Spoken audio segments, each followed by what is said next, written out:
माँ लक्ष्मी ने बेलपत्र के वृक्ष के नीचे साधना करना प्रारंभ करा तो देवाधिदेव महादेव कुछ ही समय में प्रदोष काल के समय पर लक्ष्मी जी के सामने शंकर भगवान प्रकट हुए। शिव जी ने पूछा, लक्ष्मी तुम्हें क्या चाहिए? लक्ष्मी जी कहती हैं, मेरी यह अश्व की योनि, मुझे अश्वी बनना पड़ा, घोड़ी बनना पड़ा। इस अश्व की योनि से मैं मुक्त हूं, पर प्रभु इस अश्व की योनि से मुक्त तो हूं, पर मेरे प्रभु ने मुझे घोड़ी बनाया है, अश्व बनाया है।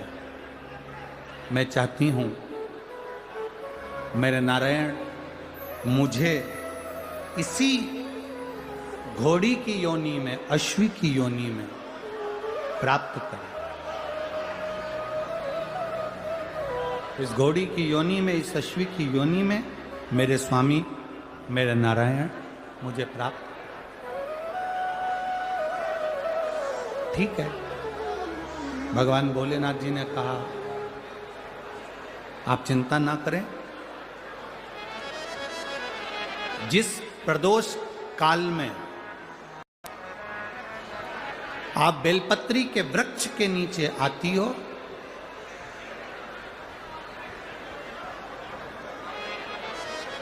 दुनिया का कितना भी दरिद्र व्यक्ति हो,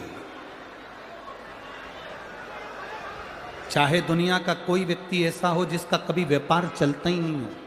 उसने 50 बार बदल के देख लिए, फैक्ट्री चली नहीं रही, जिस काम को करने के लिए जाते हैं वो काम टल जाता है, आज की जगह कल, कल की जगह परसों, परसों की जगह नरसों, काम होता ही नहीं। बेटा बेटी का संबंध करने जा रहे हैं पर हो ही नहीं रहा।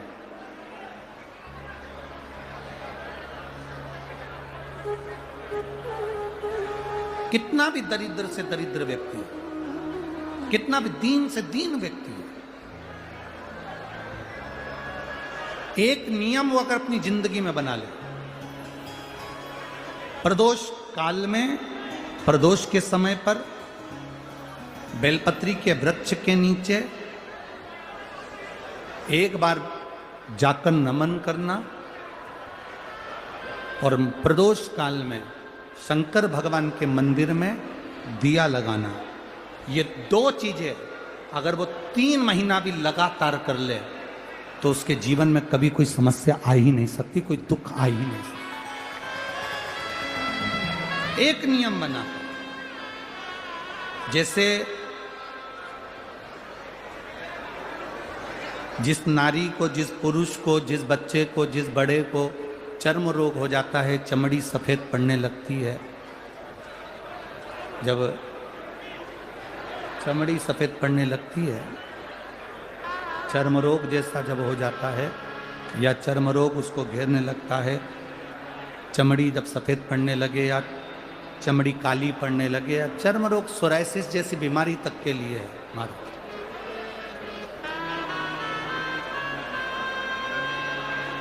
बेलपत्री के वृक्ष के नीचे की मिट्टी,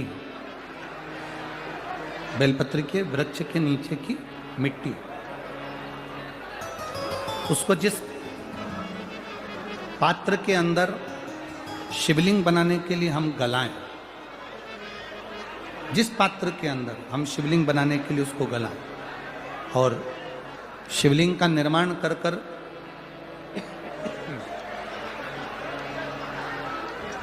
हम बेलपत्री के वृक्ष के नीचे उसका पूजन करें, उसका विसर्जन करें। और बेलपत्री के नीचे की जो मिट्टी है, जिस पात्र में गलाई जाती है, उस पात्र के पानी का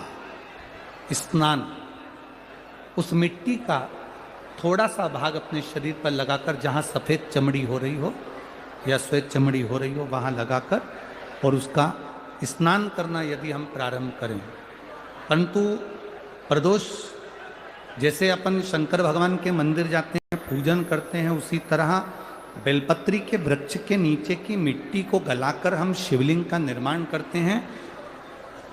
स्नान करना या शरीर पे लगाने के साथ में सबसे ज्यादा जरूरी है शंकर भगवान के उस शिवलिंग की पूजन करना, पार्थिव लिंग की पूजन करना। लगभग